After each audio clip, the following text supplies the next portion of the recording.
People who have been Santa at the mall. What's the creepiest thing a kid has asked for Christmas? This is a grim one. My ex's dad owned a restaurant and I worked there part-time in my late teens, so I witnessed this. Christmas Eves were usually really busy, so to earn more money his wife came up with the idea to pretend to be Santa for a few hours on Christmas Eve and charge something like £2 per kid. This one dad came up to my ex's dad. My ex's dad was Santa, not me, and paid the money for his kid, and then went to the toilet with his other child, a baby, leaving the kid with Santa. Santa asked the kid what he wanted for Christmas, and apparently the kid whispered into his ear, "I want daddy to go away." He asked the kid to explain why, and apparently the dad had beaten up the mother a few hours prior and had locked her in the shed in their back garden before taking the kid and his baby sister out to eat because they had been crying hysterically and he was worried the neighbors would hear and get suspicious. Santa then asked the kid for his address and told my ex, who worked in the kitchen, to call the police. I think some police went to the house and then some turned up at the restaurant to arrest the dad. A social worker also came to collect the kids. We never found out what happened to them after that, but it ended up in the local paper and got loads of promotion for the restaurant. Edit. I mustn't have made myself clear enough. I wasn't Santa. I was the waitress who witnessed it from afar. My ex got me a job at his family restaurant. My ex's dad, aka the owner of the restaurant, was Santa. I didn't realize that this would blow up like it did, and I feel like I need to just clarify that point. Edit 2. I love Reddit. You guys have managed to put some kind of magical Disney movie spin on the thoroughly depressing situation which I'd never considered before. This sounds snarky but it's not. I appreciate it. Makes it seem even slightly positive. Former mall Santa even bought a professional suit because I hated the one they provided. I got a few creepy stories that involves college students and adults kids. A little girl no more than 5 was screaming bloody murder when it was her turn. Kids get scared of Santa, not that uncommon. Her dolled up mom was having none of her child's tantrum and the elves were pleading with her to not put the girl on my lap. She didn't and her kid instantly stopped screaming. Just had this look of pure hatred at her mom for the remainder of the photo session. I swear, I thought I was on candid camera before YouTube y'all. It looked so acted out. Attempting to talk to the little terror, I asked her what she wanted for Christmas. She looked at me and softly said just above a whisper, "For my mommy to die." Noped myself to a break after that one. It was the inside joke for the rest of the mall Santa season, whispering between kids, "I want you to die, college students." One rather lonely overweight gal kept getting in line several times a week to get pictures with Santa. I was in college myself back then, and I'm pretty sure she was working herself up to asking me out. Extremely shy, awkward and had some hygiene issues.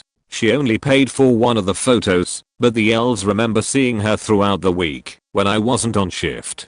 Apparently only got pictures with me. Adults. I was in my 20s and the perverted things the MILFs whispered into my ear while sitting on Santa's lap were definitely something for the naughty list to be sure. It became so frequent for the younger Santas to get groped, teased, and molested that the elves were told to stay close when adults got their pictures taken. Elf security to be sure. I was the Santa for an office party. It was my first year with the company and apparently the tradition went that the newest guy had to wear the suit. Also something about how the suit was cursed. In a hoe. Skip forward to the party. I'm going around taking pictures with people I barely knew at the time, and then it gets to where presents were being handed out. Now I had sat in the back because the CEO was the one handing out presents. Didn't want to confuse people where the real money was lol, and minding my own business. This woman, think mid-40s kinda cougar Y, walks up to me drunk out of her mind, and she sits on my lap. Now I'm all for keeping character, so I ask why hello, what would you like for Christmas? And she says, without hesitation, I'd love for my husband to fuck me in the ass while he watched. Now, when presented with the opportunity, I maintained composure and politely declined while attempting to get her off my lap. After she said it's fine, my husband's good with it, let me get him, and that's when she screams out "Pat" at the top of her lungs. I shit you not, the whole party heard and turned to see the new guy with her. CEO's wife, on his lap. Now remember, when I said cursed. Apparently this wasn't the first time, and others had accepted the offer. I still work there. Edit from a separate comment. Well, after I think the CEO figured out what was going on, he politely segued into his assistant handing out the rest of the presents. The room managed to get back to normal talking levels after that, like same sheet different year type. She gets up and goes over to him when he's about halfway to the back of the room.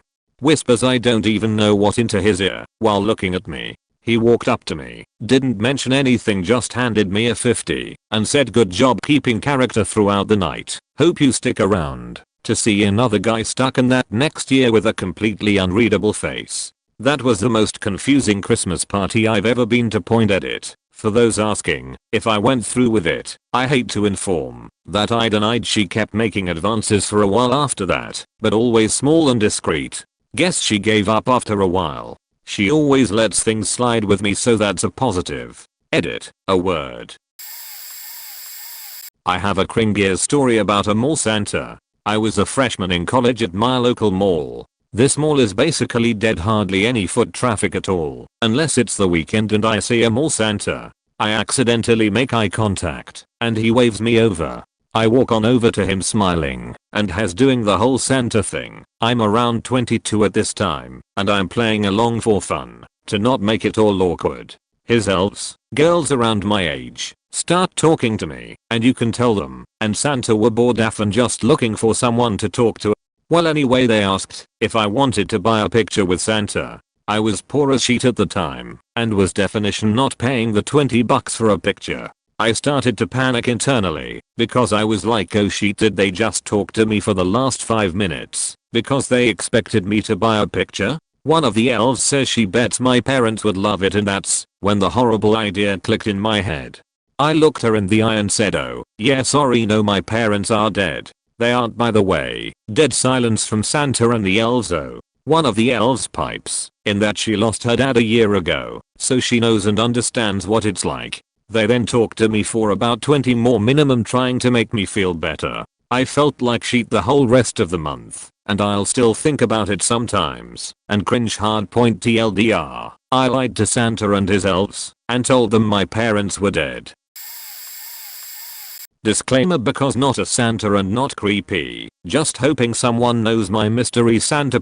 I know this will get buried, but in 2008 I was living in Columbia City, and when our local firehouse was holding their annual meet and greet with Santa, I was 32 years old, sitting on a St. Paul volunteer's lap when he said, "And what would you like for Christmas, young lady?" Mind you, I was just diagnosed with uterine cancer, in a severely abusive marriage from hell. I was overweight and suffering from severe depression, so it took everything I had in me not to break down into tears when I leaned in close and whispered my Christmas wish to this man. I said I would like to see my daddy one more time before I die. I'm over 800 miles away from him right now and haven't seen him in 6 years. So all I want is to see my daddy just one more time. 4 months later I was told I only had 6 to 9 months to live and was issued disability benefits immediately. The first thing I did was get on a train and head back east to see my daddy. I'll be cancer free 5 years next month. I don't know about you, but I feel my little wish was granted. My father passed away 4 years ago yesterday, and I think of that volunteer fireman playing Santa every single Christmas. The real Saint Nicholas was a badass. He once beach slapped the Pope and took shit from no one. He was well known for protecting the poor, going so far as to save 3 girls from basically a forced marriage by taking 3 gold coins from a nun's box and throwing it into their bedroom window. 1 coin landed in a pair of stockings hung by a fire to dry, which is where the custom of stockings on a fireplace comes from. I actually heard about Silent Santas a few years back. Kids with autism don't do mals well. Being autistic myself, I agree. So I rent a suit every year and do a volunteer Silent Santa. A family is picked for Christmas and I go over. The room is incredibly dim, but very comfortable for my eyes, quiet, and it lets the nonverbals meet Santa. I basically do November and don't shave until January because elf. You go in with the parents and the kid meets you. Very soft, ho ho ho, be at their level. They meet, touch me to see if I'm real. A couple pictures. Usually, getting pictures is difficult with some. It helps the family have some resemblance of a holiday. I was difficult. These kids are far harder, and the parents usually ask Santa questions. I help answer what I can point basically, since my fam is so far away, and I never get to visit. I bring Christmas to someone else. It also keeps me sane, since the holidays bring out the worst in me. It's $550 for a suit rental, but it makes one Christmas totally awesome for that kid that won't have any more good ones. Don't know if you count college grounds too. During my college years, Swiss college, I played Santa for our exchange students, mostly people from the US, Mexico and Africa. So, I was a mall Santa for young college people. So many hearts were broken. In Switzerland, Santa drops by the 6th of December. If your behavior up to now was not nice, Santa will point it out by threatening to beat you half to death with willow rods.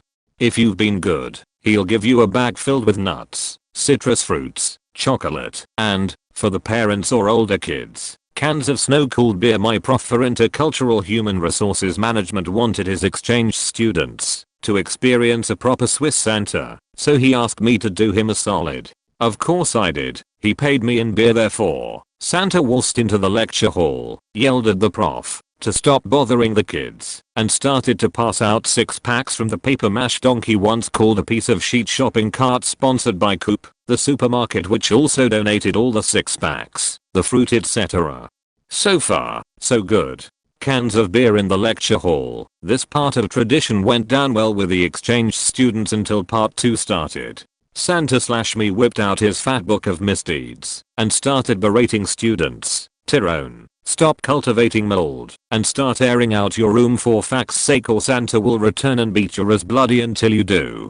And on it went. The attendants of the dormitories and the professors were quite specific when they wrote down the faults into Santa's fat book of misdeeds, and me, being a good liar and or a passable actor, gave those kids hell, as Santa is expected to, and as is tradition. After the prof explained why Swiss Santa is not only being mean, but also passing out beer, some exchange students, emboldened by the very beer Santa gave them, wanted to sit on Santa's lap. Now, Santa was about 21 years old and single, so he said sure, but no homo, only girls allowed on Santa's lap, as is tradition. Girls get to sit on Santa's lap and apologize for their behavior this year. Boys get to grow a spine by not showing any fear towards Santa's very vocal threat of violence involving stuffing kids into bags and beating them bloody with willow rods, or abducting them to have them perform slave labor far away in Siberia. Therefore, Santa enjoyed nice college girls sitting on his lap, as is tradition. The boys enjoyed the beer Santa gave them as encouragement. Some even enjoyed writing a letter of complaint concerning a highly aggressive and sexist Santa, only to find their red-blooded American Christmas stocking stuffed with rejection letters towards said complaints, because Santa is not supposed to be a nice guy but someone able to scare kids sheetless, so their parents can survive Christmas time without turning to alcohol abuse and corporal punishment.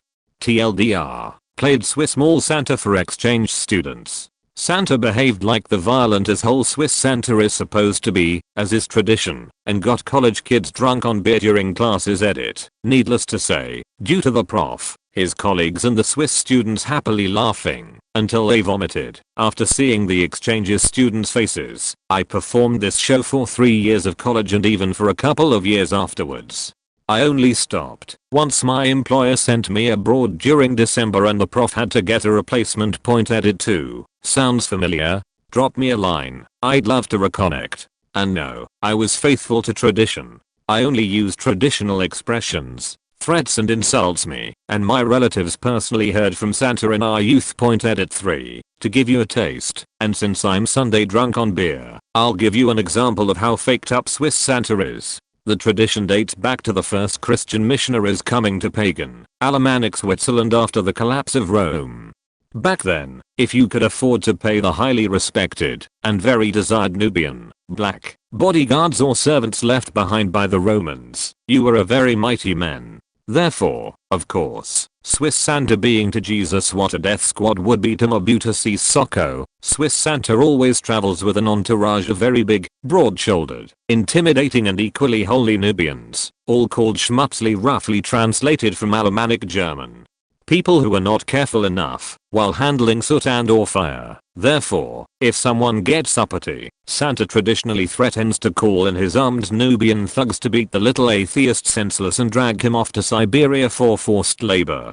Students from the US and Africa found this threat very convincing. Students from Mexico or Asia not so much.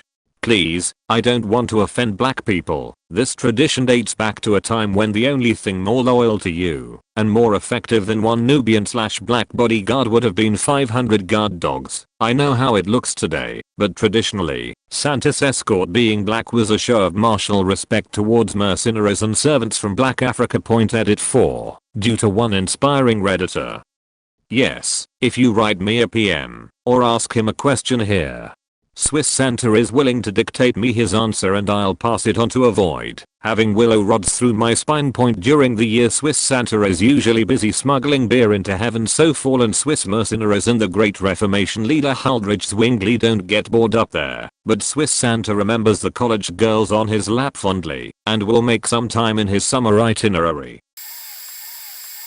I knew a gentleman who was a Santa in our local mall for years. He had a real beard, so he was paid more. He didn't tell me any stories of anything that happened that was creepy, rather he said every year there was something interesting that happened. One year he had a guy propose while a girl was on his lap, and another time he said that all the higher-ups were checking out the display, and as they were looking away a girl yelled, "Hey Santa," and then she flashed him. He was a bit of a ladies' man, so he enjoyed the show. Side story 1. My hubby worked with him as an elf and his buddies thought that was lame, so they walked in there and legit kidnapped him and carried him out like a baby while making fun of him. Side story 2. He told me that he used to work for a children's home and dressed up as the Easter Bunny one year. His office was separate from the children's home and he had to walk along a busy freeway to get to the home. As has dressed like a faking bunny and walking along the road, a drunk driver saw him and crashed his car a little ways up the road. This freaked him out, so he walked down the hill to the home for a bit and called 911. As the police were arriving, he heard the driver tell the cops that he saw a faking huge rabbit. It freaked him out when he saw it and didn't notice where he was going, which led to the crash.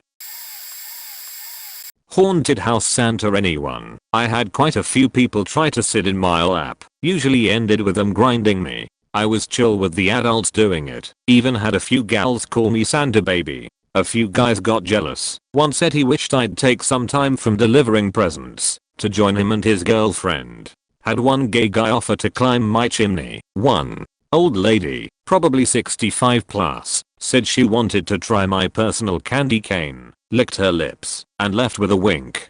On another interaction a room later she invited me to get the coal for the naughty children out of her coal mine. I definitely wasn't expecting that. A few teens tried to get a bit touchy. I avoided that. I remember popping into the line and jokingly asked if everyone was excited to sit on Santa's lap. I had 14 girls whip around and scream Santa. That was far too much for me. They came in, and I asked Dad if they were all his. That poor man said yes, and looked so overwhelmed. I promised him 2 shotguns and a grenade launcher for Christmas to keep the boyfriends away. I told the girls I'd leave them cars if they didn't bring home boyfriends. Dad seemed a bit more relieved. Lastly, had this preteen girl look at me after the show in front of her parents. She asked me if she could make me a new suit since mine was burned, ripped, and dirty. I asked if she could do that. I'd put her permanently on the top of the good list every year. She looked so heartbroken and said, "But Santa, I want to be on the naughty list." For once, I was the terrified one. Parents laughed at her joke. I felt mortified and immediately excused myself that I had to go check on the elves in the back. We don't have many small kids come, though. It's quite a bit different being Santa in a haunted house. I'm told I have a perfect face for him when I'm older. I'm not a mall Santa, but I've been answering Santa's mail for over 20 years. I'm a postal worker, and we volunteer answering letters, and I've seen it all. There's always sad ones when little kids ask for their dead parent or grandparents, or ask to pass a message to their loved ones. There's always a weird adult venting about child support, divorce, or money troubles. There was a group of 4 daughters who all asked, only that their dads saw back get better. There was a strange kid asking for guns, knives, and a lizard. There was one kid who said he's sick of being alone, and he was so lonely he offered to become an elf. Last year I got a letter written from a guinea pig, and we've had a few from the family dogs, so we treat those extra special point. When we get extremely troubling letters, they get special attention, especially if the sender is suicidal. If it's something I feel like I can handle myself, then I will usually send a small gift along with an encouraging letter. I send coloring books or crossword puzzles to the stressed people, and I've sent picture frame ornaments for those who have lost a loved one. Baby's first Christmas gets wax sealed calligraphy response appropriate for keepsake. Fortunately, I've only gotten a couple of really disturbing letters, but it's becoming more common to get letters from stressed adults. I've participated in Shop with a Cop for a few years, and my kids have wanted fairly normal things: bikes, dolls, Lego, or video games. We get an $80 gift card at Walmart for each child and help them spend it. The barcodes on the items are then marked through, so the gifts can't be returned. Most kids and their parents really appreciate it, but occasionally you get a kid who has been coached, and you have to gently deprogram them. We are not spending $80 on trashy jewelry for your dad's girlfriend. Point anyway. An officer I work with had a heartbreaker a few years ago. Generally we don't buy gift cards or things that require lots of batteries. We have a bit of leeway though, which can be a very good thing, as evidenced here. The child in question wanted a gift card for Steak and Shake. That was it. All the money for Steak and Shake. When asked about it, it turned out that he had figured out the price of a milkshake during their happy hour and figured he could get one a week through the end of the school year if we'd get him the gift card. He was 9 and looked 6. He ended up with a pretty decent gift card. I hope he was able to use it the way he planned.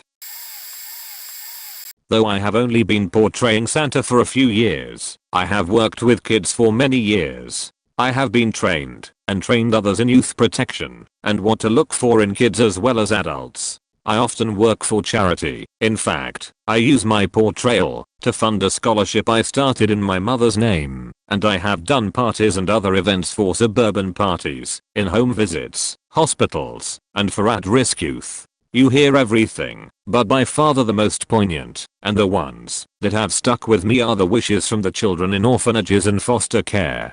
The young girl who only wanted her brother's leg to get better, and the little girl who asked Santa to make her parents love each other again, broke my heart. When I go to these type of functions, I know I'm going to hear something that is going to make me cry later, but Santa still needs to say something that might make the child feel a little better without making any promises. The young fellow who said he wanted world peace so he could feel safe again was another one where Santa had a lump in his throat. I told him it would be something we all would have to work on. Not a senator, but one of my only childhood memories of my great-grandmother involved a mall Santa. My 2 younger sisters and I, 9, 6, and 4, were taken to a tiny local mall by our grandmother and great-grandmother. We were waiting for Santa to come back from his break to have our pictures taken. The grandma sat down and gave us permission to go up and down the tiny escalator that only went to a 2nd floor. The mall was pretty dead. When my sisters and I reach the top of the stairs, we see Santa sitting at a table smoking a cigarette. Back when smoking inside was still a thing. At first we are full of glee, but he quickly gave a nasty glare and turned his back to us. We head back down the escalator and then back up again. This time when we reach the top, my youngest sister says, "Hi, Santa." Still smoking his cigarette, he yells at us, "Stop playing on the damn escalators." I must have turned white. Both of my sisters begin to bawl loudly, and we quickly headed back down. My great-grandmother asked us what had happened. She was a large Irish woman with a pointy nose, dyed red hair, and tiny little glasses. She ordered all 3 of us back onto the escalator and follows us up. We all get off at the top, and my sisters and I hide behind her. At the top of her lungs she screams at Santa, "Just what in the hell kind of Santa are you? You apologize to these children and put out that nasty cigarette." Santa begins to yell back, but she yells over him, "Apologize." He begrudgingly did so and we left. I was so confused, but at the same time in total awe of my great grandmother. She scolded Santa. One evening a girl who couldn't have been older than 6 told me about remembering her sister Isabella. And long before this too young girl told me her parents said that Isabella was helping Jesus. I guessed she had died. But the too young girl had been old enough when it happened to remember Isabella point, and she is telling this to Santa Claus. Not asking for Isabella to be alive for Christmas, but explaining what had happened in her young life. She missed Isabella. The too young girl knew she wasn't going to see Isabella again. She didn't tell me what happened to Isabella. And I certainly was not to going ask such a small child what had happened. What could I say? I told her it was good that she remembered Isabella and Isabella would always be with her when she remembered Isabella, and I told her that Isabella remembered her. And she asked me how Isabella remembered her, and drawing on my being Santa Claus I told the too young girl I knew because Isabella told me. This comforted the too young girl, who fortunately was too young to ask me any metaphysical or religious questions. Maybe, probable, I shouldn't have gone that far, but this girl was looking into Santa's eyes, and she believes in Santa Claus, and when you talk to someone who has lost a loved one, I hear the same cold comfort and blandishments over and over. Maybe this wasn't an important moment in this too young girl's life. Maybe she's already forgotten what Santa said. Maybe I shouldn't have said anything at all. But I didn't want to just say the same bullshit you say too often to someone who has loved someone who died. The parents didn't react. I'm not sure if they heard what I said. But the too young girl smiled and hugged me again and went off alone with her parents. Being Santa is a responsibility. I want to reinforce the good belief of Santa in children. But it's tough. A Santa I know was Santa for a gathering of the widows and children of policemen who had died months before in 9/11. More than a few children asked for their fathers. He had to hold back the tears. Obligatory not a Santa. I worked with a guy who was 29 dating a 17-year-old. They lied to each other parents about their ages. He turned 30 right after they started dating, and he proposed to her right before she turned 18. That's just part of the creepy factor. How he proposed is the other part. He went to the mall beforehand and talked with the mall Santa for preparation. Then he took her to the mall to see Santa. Oh, and she was excited too. She sat on Santa's lap, and that's when the guy got down on one knee to propose while she was on Santa's lap. And yes, pictures were taken by the elves and purchased by the guy. The picture was shown around work with pride. The 17-year-old girl on Santa's lap, while the 30-year-old guy is on one knee. Everyone knew their ages cause they all knew both of them. When he went to show it to me, I straight up refused to look at it, telling the guy the whole thing is just faking wrong. The engagement didn't last long though. A couple months later they were in an accident together. He was sent to one hospital, while she was sent to Children's Hospital due to just shy of turning 18. That's how both families found out about each other's ages, and a shitstorm hit the fan. No, he wasn't arrested or anything cause the creepiest was smart not to sleep with her, waiting until she was 18, which they did manage to stay together past that. But the animosity coming from her parents eventually split them up. Creepy faked dude.